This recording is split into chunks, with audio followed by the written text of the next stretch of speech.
우리 수요 예배를 통해서 계속해서 웨스트민스터 소요리 문답을 가지고 강해하며 함께 교리로 또 말씀을 나누는 중에 있습니다.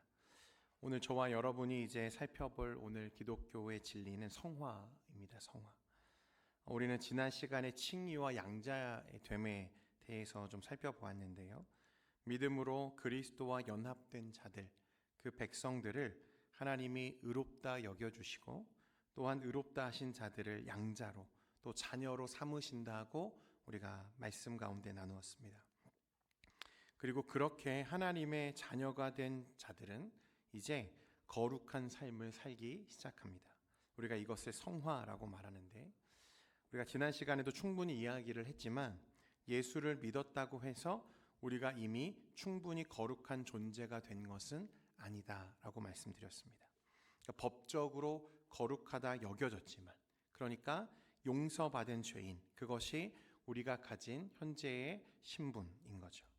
그렇기 때문에 이제 구원받은 자들은 하나님의 거룩하게 하심, 곧 이 성화의 과정을 거쳐서 또 하나님이 인도하시는 영화로 우리가 서게 되는 그 날을 바라보며 살아가는 것입니다. 오늘 하나님이 우리를 또한 어떻게 거룩하게 하시는지 이 성화에 대해서 좀 깊이 살펴보는 시간 되기를 원합니다. 여러분, 기독교 복음의 핵심은 은혜에 있습니다. 은혜. 그러니까 우리의 구원은 우리의 공로나 행위가 아니라 무엇으로 구원받습니까? 은혜로 구원받는 것입니다. 하나님의 은혜로 그 구원을 선물 받은 것이죠. 그런데 바로 이 놀라운 복음의 선언 때문에 때때로 심각한 오해를 불러일으키기도 하는데, 무엇이냐면 우리의 구원이 우리의 행위나 공로와는 상관이 없는 것이라면, 그리고 이미 우리의 구원이 하나님의 은혜로 확정된 것이라면 이 땅에서 살아가는 이 생에서의 삶은 어떻게 살아도 괜찮은 게 아닐까라는 생각을 하게 된다는 것입니다. 실제로 이런 생각을 가지고 사회적 물의를 일으켰던 이단이 있죠. 우리나라에도 대표적으로 구원파 이단이 바로 이에 속하는 이단들입니다. 그리고 역사 속에서도 이 문제는 계속해서 반복적으로 등장했어요. 쉽게 말하면 우리의 구원과 우리의 삶이 분리될 수 있다고 믿는 자들의 생각입니다. 1세기 초대 교회 때에도 바울은 아마 로마서를 기록할 당시에 그런 걱정을 했던 것 같아요. 이런 예상을 했던 것 같습니다. 그래서 로마서 5장 20절에 보면 죄가 더한 것에 은혜가 더욱 넘쳤나니 라고 바울이 말하죠. 그러니까 바울은 어떤 순간에도 우리가 가진 죄보다도 주님의 은혜가 더 크고 강하다고 우리에게 말씀하고 있다는 것입니다. 그러니까 우리 어떤 상황에도 주님의 은혜가 우리의 죄보다 크다면 어떤 상황, 똑같은 상황이죠.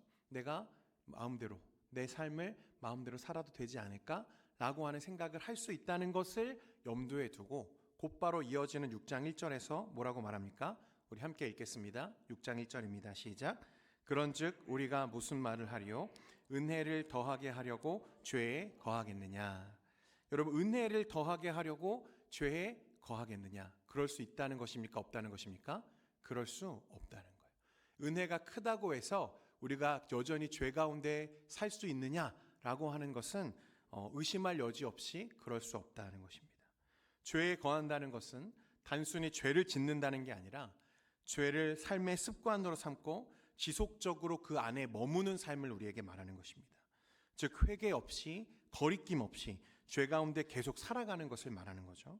어떤 상황에서도 죄보다 은혜가 크다면 그냥 죄를 짓고 살아도 되겠네 라고 하는 말은 사실 있을 수 없는 말이라고 하는 것입니다. 그래서 바울은 로마서 6장 2절에 그럴 수 없느니라 라고 선언하는데, 원문을 살펴보면 절대로 있을 수 없다라고 하는 의미의 말이에요. 그러니까 바울은 우리에게 무슨 말을 하고 있냐면, 진짜 은혜를 입은 사람은 어디 가운데 머물 수 없다? 죄 가운데 머물 수 없다고 우리에게 말하고 있고, 진짜 믿음은 곧 우리의 삶을 바꾼다는 것을 이야기하는 것입니다. 그러니까 구원받은 사람은 새로운 생명의 길을 걷게 되어 있음을 성경은 우리에게 말씀하고 있다는 거예요. 그렇습니다, 여러분. 구원은 결코 우리의 삶과 분리되는 것이 아닙니다. 내가 이미 구원받았으니까 나는 내 삶은 마음대로 살아도 되겠지? 그것은 처음부터 성립될 수 없는 거짓된 구원이라는 거예요. 진짜 은혜는, 진짜 구원은 반드시 무엇을 가져온다? 변화를 가져온다는 것을 말씀하고 있습니다. 여러분, 요한복음 15장에 보면 이와 관련해서 예수님이 저와 여러분 그리고 구원받은 자들과 예수님의 관계를 포도나무에 비유해서 말씀하신 적이 있어요. 우리 5절 말씀인데요. 같이 한번 읽겠습니다. 시작. 나는 포도나무요 너희는 가지라. 그가 내 안에 내가 그 안에 거하면 사람이 열매를 많이 맺나니 나를 떠나서는 너희가 아멘. 예수님은 주님과 우리의 관계를 포도나무와 그 가지로 비유하셨습니다. 우리는 나무이신 주님께 덧붙여져 있는 가지와 같다는 거예요. 여러분, 가지는 홀로 존재할 수 없죠. 가지는 혼자 열매를 맺지 못합니다. 어디에 붙어 있어야만 열매를 맺죠? 나무에 붙어 있어야만 열매를 맺을 수 있는 거죠. 그런데 다르게 생각해 보면 여러분, 포도나무에 붙어 있는 가지는 무엇을 열매 맺게 되어 있습니까? 포도를 열매 맺게 되어 있죠. 여러분, 만약 포도나무에 붙어 있는 가지가 사과를 맺었다. 여러분, 이거 해외 토픽감입니다. 그죠? 이상한 거잖아요. 그러니까 주님이라고 하고 있는 주님이라는 나무에 붙어 있는 가지는 무엇을 열매 맺어야 될까요? 당연히 주님을 열매 맺어야겠죠. 여러분, 이것이 당연하다는 거예요. 구원은 예수님 안에서 우리와 주님이 연합되는 사건이고, 성화는 그 연합 안에서 자연스럽게 맺어지는 열매, 그 과정이라고 우리에게 말씀하고 있는 것입니다. 여러분, 이해가 되시죠? 여러분? 네. 웨스트민스터 소요리문답 35문에 보면요, 우리에게 이렇게 질문합니다. 거룩하게 하심, 그럼 성화란 과연 무엇입니까? 답은 이것입니다. 같이 읽겠습니다. 시작. 거룩하게 하심, 우리가 점점 죄를 죽이고 의에 살아나 하나님의 형상을 따라 실제로 거룩하게 되어가는 것입니다. 아멘. 성화는 우리의 죄를 죽이고 의에 대해 살아가는 영적 싸움을 살아가는 것입니다. 여기서 두 가지 핵심적인 내용이 포함되어 있는데, 첫 번째는 성화는 여러분 하나님의 사역이라고 말씀하고 있다는 거예요. 그러니까 내 힘으로 죄를 죽이고 내 의지로 그렇게 거룩한 삶을 사는 것이 아니라 하나님께서 나를 거룩한 삶으로 이끌어 가시는 것, 그것이 성화라고 말씀하고 있고, 두 번째는 성화는 단번에 이루어지는 것이 아니라 점진적으로 이루어지는 변화임을 우리에게 말씀하고 있다는 거예요. 그래서 여러분, 앞에서 우리가 살펴보았던 칭의는 하나님의 선언이라고 한다면, 성화는 하나님의 변화를 말하는 것입니다. 다르죠? 구원받은 사람은 반드시 거룩을 향한 방향성을 갖고 살아가게 되어 있다는 것입니다. 그래서 로마서 6장 6절에 보면 우리 같이 한번 읽겠습니다. 6장 6절과 고린도후서 3장 18절, 우리 두 절 같이 함께 읽겠습니다. 시작. 우리가 알거니와 우리의 옛사람이 예수와 함께 십자가에 못 박힌 것은 죄의 몸이 죽어 다시는 우리가 죄에게 종노릇하지 아니하려 함이니, 우리가 다 수건을 벗은 얼굴로 거울을 보는 것 같이 주의 영광을 보매 그와 같은 형상으로 변화하여 영광에서 영광에 이르니 곧 주의 영으로 말미암음이니라. 아멘.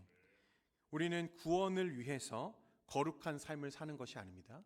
구원받기 위해서 거룩한 삶을 사는 게 아니라 구원받았기 때문에 거룩한 삶을 사는 것입니다. 할렐루야. 우리는 완벽한 거룩을 이미 이룬 것이 아니라 지속적으로 영광에서 영광으로 변화되어져 가고 있는 중이라고 말씀하는 거예요. 여러분, 어떤 사람이요, 체력을 기르기 위해서 저 피트니스 센터에 등록을 했습니다. 이 사람이 첫날 너무 열심히 운동을 했어요. 당연히 다음날 온몸의 근육통으로 도무지 일어날 수가 없는 거죠. 고민하기 시작합니다. 오늘 가야 될까 말아야 될까 걱정을 하겠죠. 몇 번이나 갈등했지만 그래도 그 아픔을 딛고 일어나서 하루, 이틀, 일주일, 한 달 꾸준히 그렇게 운동을 했습니다. 시간이 지나니까 거울 속에 자신의 모습이 변화되어져 가는 것들을 보게 되는 거죠. 팔이 단단해지고 숨이 덜 차고 몸이 가벼워지고, 여러분, 그러나 헬스장에 등록했다고 해서 그냥 몸짱이 되는 게 아니라는 거예요. 꾸준히 운동하고 아프고 다시 일어나는 과정을 통해서 우리의 몸은 변화되는 거죠. 성화도 이와 같다는 것입니다. 우리는 구원받은 순간 하나님의 가족이 되었어요. 신분적인 변화죠. 그러나 성화는 우리가 가지고 있는 성품과 매일매일 이루어지는 영적 전쟁이에요. 그 하나님의 가족다운 모습을 갖추기 위해서 우리는 매일 아프고 매일 넘어지고 다시 일어나는 과정 속에서 조금씩 하나님의 형상을 닮아가게 됩니다. 그리고 그것을 누가 이끄신다고요? 성령께서 이끌어 가신다고 우리에게 말씀하시는 거예요. 왜 나는 아직도 죄와 싸우고 있지? 왜 나는 때때로 지치고 낙심하지? 여러분, 그것은 내가 실패한 것이 아니라 성화 안에서 우리가 다듬어져 가는 과정이라고 말씀하는 거예요. 그러나 빌립보서 1장 6절에 보면 너희 안에서 착한 일을 시작하신 이가 그리스도 예수의 날까지 이루실 줄을 우리는 확신하노라 라고 말씀합니다. 여러분, 우리가 그 성화의 과정을 거쳐서 마침내 하나님의 그 영화로운 그 날을 보는 그 순간까지 성령께서 우리를 인도해 가고 계심을 믿으시기를 바랍니다. 칼빈은 칭의와 성화, 우리의 구원과 삶을 절대로 분리할 수 없다고 강조했어요. 하나님께서 우리를 의롭다 하실 때 동시에 우리를 거룩하게 빚어가신다. 참된 신앙은 반드시 열매를 맺는다. 거룩 없이 구원은 있을 수 없다라고 말했습니다. 칭의는 신분을 바꾸는 하나님의 선언이라면 성화는 우리의 삶을 바꾸는 하나님의 역사임을 말하고 있는 거예요. 둘은 동시에 주어지며 결코 나뉠 수 없는 동전의 양면과 같은 것입니다. 그래서 칼빈은 성화의 현실을 매우 정직하게 말하는데 이 땅에서 누구도 완전한 거룩에 이르지는 못한다. 그러나 하나님의 자녀는 매일 죄를 죽이며 거룩을 향해 한 걸음씩 나아가는 것이다. 즉 완전함이 아니라 성장을 향한 끊임없는 싸움이 성화라고 말하고 있는 거죠. 또 저명한 신학자 헤르만 바빙크는 성화를 어떻게 말했냐면 은혜가 삶 속에서 실현되는 과정이 바로 성화다. 성화는 구원의 은혜가 신자의 존재 전부에 스며드는 역사다. 믿음, 사랑, 소망, 인내가 삶 속에서 구체적으로 자라는 것이다 라고 말했습니다. 믿음으로 얻은 칭의가 삶 속에서 실제로 드러나는 현상을 성화라고 보는 거죠. 그래서 그는 단순히 도덕적 개선이나 외적인 변화가 아니라 전인격적인 변화, 생각과 감정과 의지와 행동 모두가 하나님의 형상을 따라 닮아져 가는 것이 바로 성화다라고 말했어요. 그래서 성화는 인간의 존재 그 뿌리까지 변화시키는 하나님의 역사임을 우리에게 말하고 있다는 것입니다. 사랑하는 성도 여러분, 저와 여러분은 이제 믿음으로 그리스도와 연합되었습니다. 믿으십니까? 그리스도의 나무에 덧붙여진 가지가 되었다는 거예요. 그러니까 그 가지에서 그리스도를 열매 맺는 것은 너무나 당연한 일인 거죠. 그리스도를 열매 맺는 삶을 시작했다는 말입니다. 그러니 우리는 이제 더 이상 죄에 머물러 있을 수 없고 성령 안에서 거룩한 삶의 열매를 점점 맺어져 가야 되는 거죠. 이 성화는 단번에 일어나는 일이 아니라 오늘 우리의 모습과 또 실패와 좌절이 있을지라도 다시 일어나서 하나님의 나라를 바라보고 깨닫고 또 다시 돌아보고 그렇게 하나님의 모습을 이루어가는 모든 과정을 우리가 성화라고 말하는 것입니다. 그러니까 지금 내 모습을 보면서 나는 아닌 것 같아. 나는 참 잘 안 변하는 것 같아. 여러분, 그러나 걱정하지 말 것은 이 일은 내가 하는 것이 아니라 누가 하는 일이라고요? 성령께서 하나님이 하시는 일이라고요. 그러니까 하나님은 실패하심이 있다 없다? 없다. 아무리 완고한 사람이라도 하나님이 붙잡고 계시는 그 사람이라면 하나님께서 반드시 그의 삶을 변화시켜서 성화되게 하셔서 영화롭게 하신다고 우리에게 약속하고 계시는 거예요. 그러니까 오늘 내가 조금 부족해도, 오늘 내가 조금 연약해도, 여러분, 그렇다고 우리가 마음대로 살아도 된다는 것은 아니지만 하나님이 나를 붙잡고 계심을 여러분 믿으시기를 바랍니다. 계속해서 여러분 소요리 문답 36문에 보면요, 오늘 이렇게 우리에게 더 질문하고 있습니다. 질문 보겠습니다. 같이 읽겠습니다. 시작. 칭의, 양자, 성화에 참여한 사람들이 이 생에서 누리는 유익은 무엇입니까? 답은 이것입니다. 같이 읽습니다. 시작. 칭의와 양자와 성화에 참여한 자들은 이 생에서 하나님의 사랑을 확신하고 양심의 평안을 누리며 성령 안에서 기쁨을 얻고 은혜 가운데 자라나며 끝까지 믿음을 지키는 복을 누립니다. 아멘. 우리가 지금까지 칭의, 양자, 성화에 대한 이야기들을 전부 나누었는데요. 이 세 가지는 구원에 절대적으로 필요한 것들입니다. 이것들이 모두 포함되지 않으면 우리의 구원이 확증될 수가 없는 것들이죠. 칭의 없는 양자됨이 없고 양자됨 없이 성화도 없는 거죠. 그런데 이런 이론적이고 교리적인 이야기를 하다 보면 우리는 하나님의 구원이 너무 우리의 삶과는 좀 멀리 떨어져 있다는 생각을 하게 됩니다. 쉽게 말해서 많은 사람들이 어떤 생각을 갖게 되냐면 구원이라고 하는 것은 우리의 현실과 이 생에는 관계가 없고 우리의 사후나 아니면 언제인지 알 수 없는 예수님의 재림과 함께 완성될 하나님의 나라에서의 삶을 우리가 꿈꾸게 된다는 것입니다. 그런 나라에만 포함되어 있다고 생각해 버리는 거죠.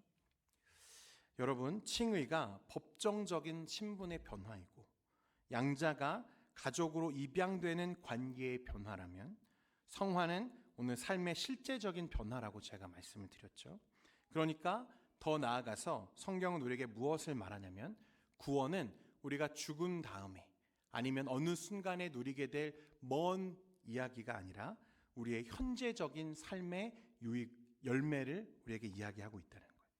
단지 미래의 천국 가는 약속만을 복음이 우리에게 말하는 것이 아니라 지금 이 땅에서도 누리는 구원의 복을 성경이 말씀하고 있다는 것을 이야기합니다.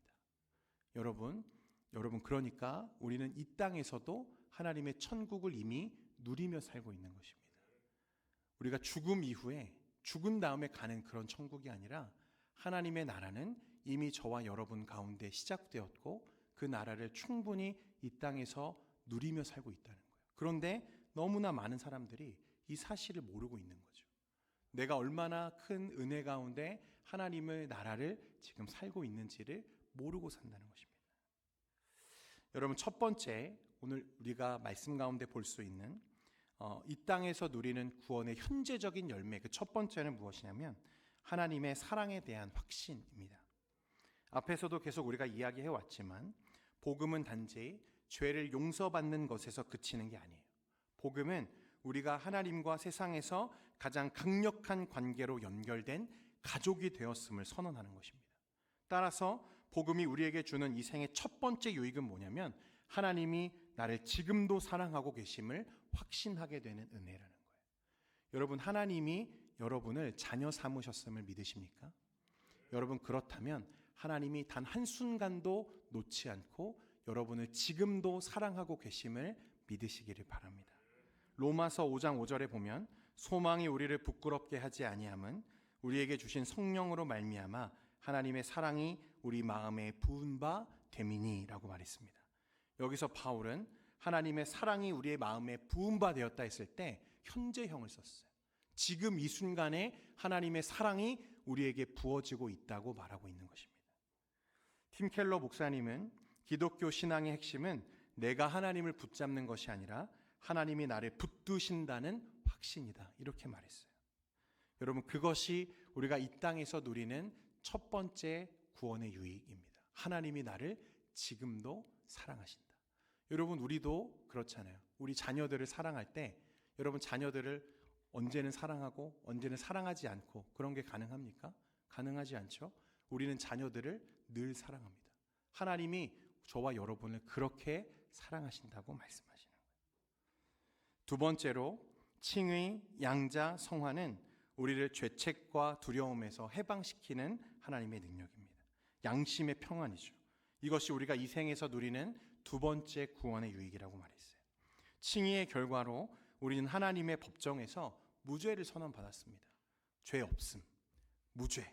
그래서 로마서 8장 1절에 보면 그러므로 이제 그리스도 예수 안에 있는 자에게는 결코 무엇이 없다? 정죄함이 없다 그랬습니다. 이것은 단지 심리적인 안정을 말하는 게 아니라 신학적 확신이고 확언이에요. 하나님이 우리를 무죄라고 하셨다면 그 누구도 우리를 죄인이라고 말할 수 없다는 사실입니다.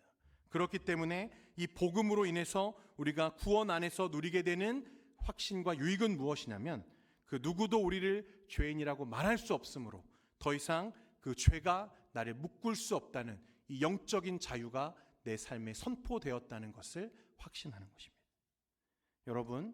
여러분은 더 이상 죄인이 아닙니다.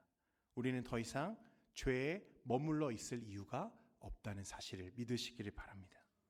세 번째는 구원의 확신으로 말미암은 기쁨, 이 감정적인 기쁨이죠.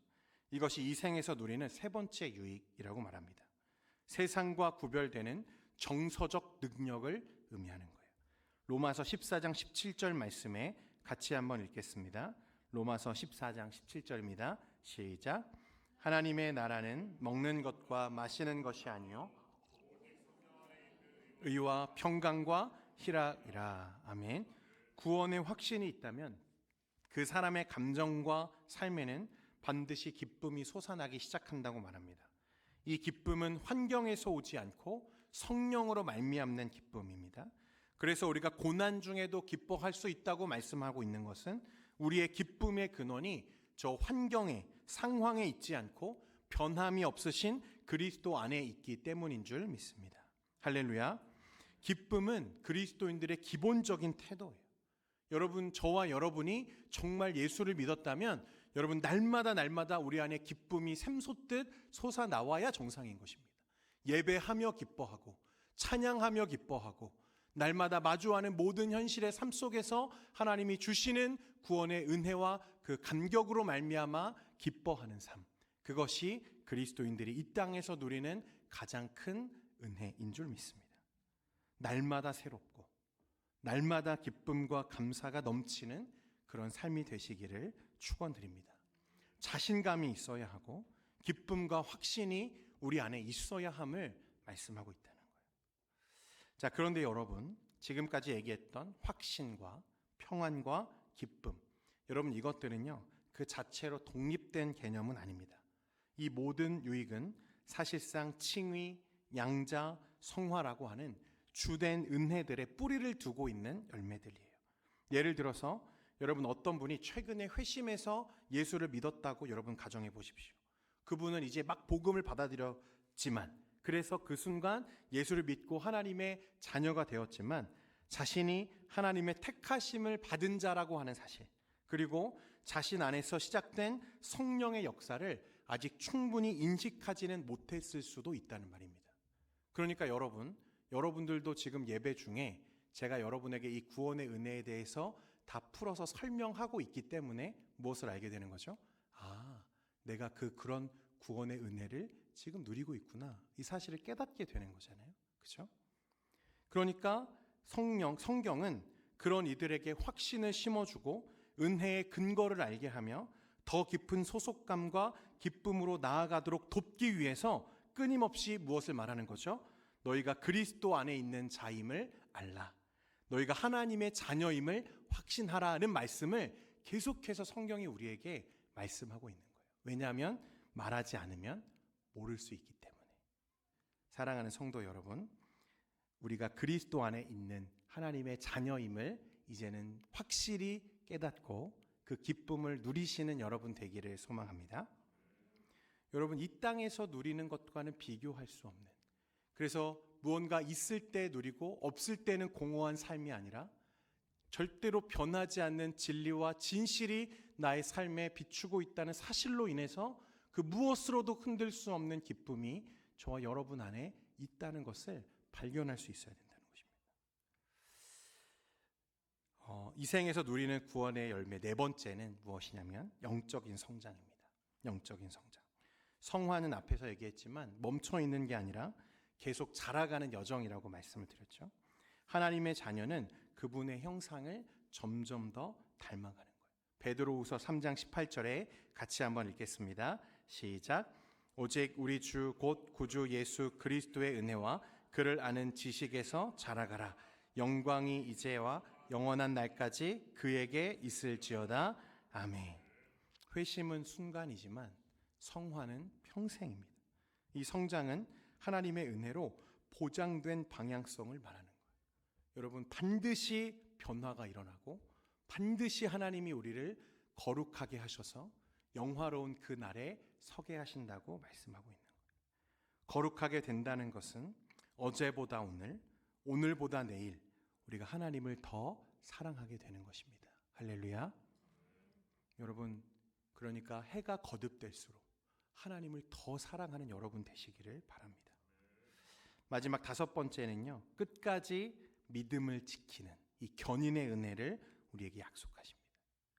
믿음을 끝까지 지킨다는 것은요, 결국 하나님께서 우리를 붙드신다는 약속이 있기 때문에 가능한 거죠. 찰스 스펄전이라고 하는 아주 유명한 설교자가 있습니다. 이분 별명이요, 골든 마우스예요. 황금의 입입니다. 얼마나 설교를 잘하셨는지 탁월한 설교자였어요. 이분이 설교 중에 종종 그 성도의 견인 교리에 대해서 이야기하면서 큰 배에서 항해하는 사람의 비유를 종종 말씀하셨다고 해요. 한 사람이 큰 배에 탔습니다. 그는 때로 갑판에서 비틀거리고 때로는 어지러워서 구토도 하고 매우 불안해한 어떤 그런 상태를 지날 수 있죠. 어떤 날은 거친 파도에 배가 휘청거리고 어떤 날은 두려움이 짙게 깔린 어두움 속을 항해하는 순간도 있습니다. 그러나 중요한 것은 그가 흔들리든 두려워하든 그래서 약해졌든 간에 그 배는 그를 태우고 목적지를 향해 가고 있다는 사실인 거죠. 그의 감정이나 상태가 배의 목적지를 바꾸지는 않는다는 것입니다. 그는 여전히 배 안에 있고 그 배는 안전하게 항구에 도착할 것을 말하는 거예요. 여러분, 이 배는 누구일까요? 우리 주 예수 그리스도이십니다. 그 배가 그리스도이시기 때문에 그 배가 그 위에 올라타 있는 사람은 때로는 흔들릴 수는 있고 삶에서 어려움도 겪을 수 있고 때로는 고충이 있을 수 있겠으나 목적지는 어디예요? 늘 한결같다는 것입니다. 많은 성도들이 구원에 대한 확신이 없이 살아갈 때가 많아요. 나는 이렇게 자주 넘어지고 흔들리는데 괜찮은 걸까? 과연 내 안에 하나님의 구원의 은혜가 여전히 있는 걸까? 스펄전은 우리에게 뭐라고 말하냐면 당신의 확신이 아니라 너를 붙드시는 그리스도가 너의 구원을 안전하게 한다고 말하고 있는 것입니다. 사랑하는 성도 여러분, 우리의 확신이 우리를 구원하는 것이 아닙니다. 우리를 붙들고 계시는 우리 주 예수 그리스도와 성령의 은혜가 우리를 붙잡고 있기 때문에 우리가 안전하다고 말할 수 있는 거예요. 그러니까 우리의 삶은 넘어져도 괜찮고 흔들려도 괜찮고 혹은 파선에서 곧 쓰러질 것 같은 위태로운 순간들이 우리 삶에 있을지라도 우리의 영혼은 여전히 안전하다 말할 수 있는 것은 우리가 그리스도라고 하는 배 위에 올라타 있기 때문인 줄 믿습니다. 사랑하는 성도 여러분, 그 무엇보다도 견고한 우리 주 예수 그리스도이시기 때문에 저와 여러분은 이 성령께서 이끄시는 성화의 단계들을 거치고 또 거쳐서 마침내 어디에 서게 됩니까? 영화의 날에 서게 될 것을 믿으시기를 바랍니다. 요한복음 10장 28절에서 29절까지 보면 이렇게 말씀합니다. 우리 같이 한번 읽으면서 우리 마음의 확신 가운데 우리가 선언할 수 있기를 원합니다. 같이 읽겠습니다. 시작. 내가 그들에게 영생을 주노니 영원히 멸망하지 아니할 것이요 또 그들을 내 손에서 빼앗을 자가 없느니라. 그들을 주신 내 아버지는 만물보다 크심에 아무도 아버지 손에서 빼앗을 수 없느니라. 아멘. 할렐루야. 오늘 저와 여러분은 하나님께서 우리에게 베푸신 구원의 은혜 또 성화에 대해서 함께 살펴보았는데요. 여러분, 우리는 우리의 행위나 공로로 구원 얻은 것이 아닙니다. 오직 예수 그리스도의 완전한 순종과 십자가 사역으로 우리는 하나님 앞에 의롭다 하심을 받았고 그 은혜로 하나님의 자녀가 되었고 이제는 그 은혜로 성화, 거룩하게 하시는 그 하나님의 이끄심을 따라 오늘날도 살아가고 있는 것입니다.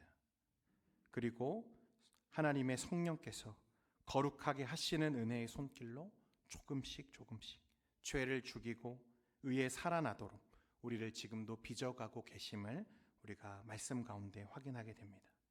물론 우리가 아직 완성된 존재는 아닐 겁니다. 때로는 우리의 감정을 주체하지 못해 넘어지기도 하고 때로는 실수하기도 하고 죄를 짓기도 하고 그러나 여러분, 그 어떤 순간에도 이 믿음의 확신에서 흔들리지 않기를 원합니다.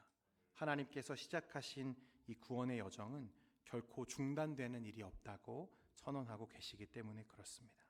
이 은혜를 신뢰하시고 구원의 은혜를 여러분의 삶 속에서 평안 가운데 누리는 모두가 되시기를 축원드립니다. 아멘. 교회 소식을 전해드리겠습니다. 이번 주 주일 예배 후에 우리 임시 공동유회로 모이게 됩니다. 안건은 우리 신동일 장로님 원로 장로 추대건입니다. 담임 목사 위임, 직분자 은퇴 감사 예배 안내입니다.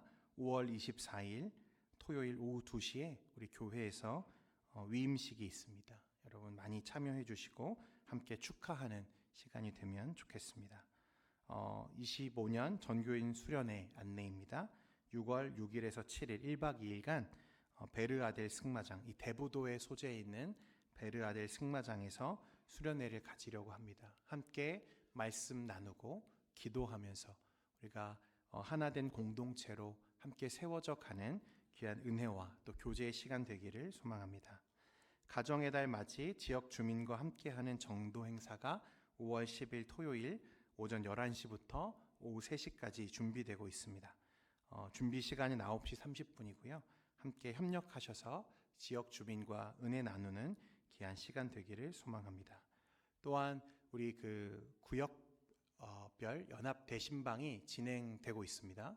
우리 교구장 권사님들 또 구역장님들은 우리 함께 구역원들과 일정을 상의하셔서 저에게 일정을 전달해 주시면 제가 준비해서 함께 가정들을 위해서 기도하도록 하겠습니다. 시간 기도하겠습니다.